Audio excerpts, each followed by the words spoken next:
tế suy lung tung rê ngắn môi lâu biếng lệ đút lại cả tan i môi chua nghe u dê lòng dê ôm giật mình môi chua ninh tiếng thinh thua mi lên ngang dê và lưng tung tên lên tung dê lòng ý xóa trôi tu ác gì rong lệ yên râu bụi xuống lệ coi dòng tê lấy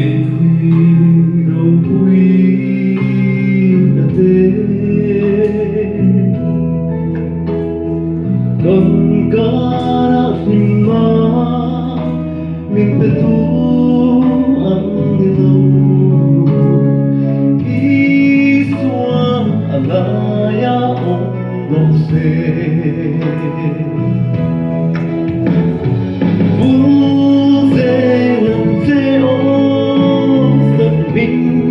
môi xóa ninh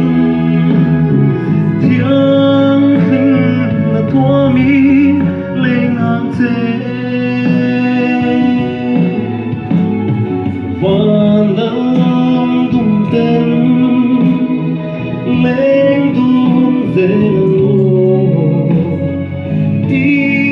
xóa mình trôi tu ác gì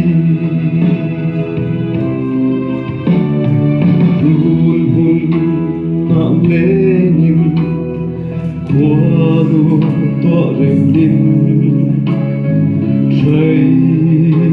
đủ lên ôi cầm run trong vàn nắng lối nở lâu đi xe qua về con người ya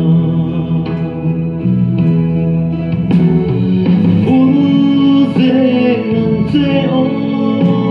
giật mình môi chua ninh tiếng thinh là thua mi lên ngang dê và lưng tung tên lên tung dê ý xóa mình trôi tu ác gì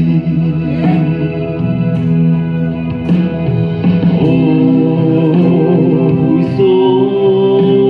bằng y bằng đê là chú và lưng tung tên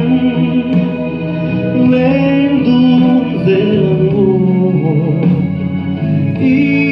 xóa mình trôi tu ác gì ý xóa mình trôi tu ác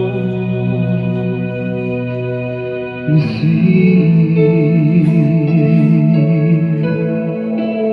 Alvaro, muy veloce.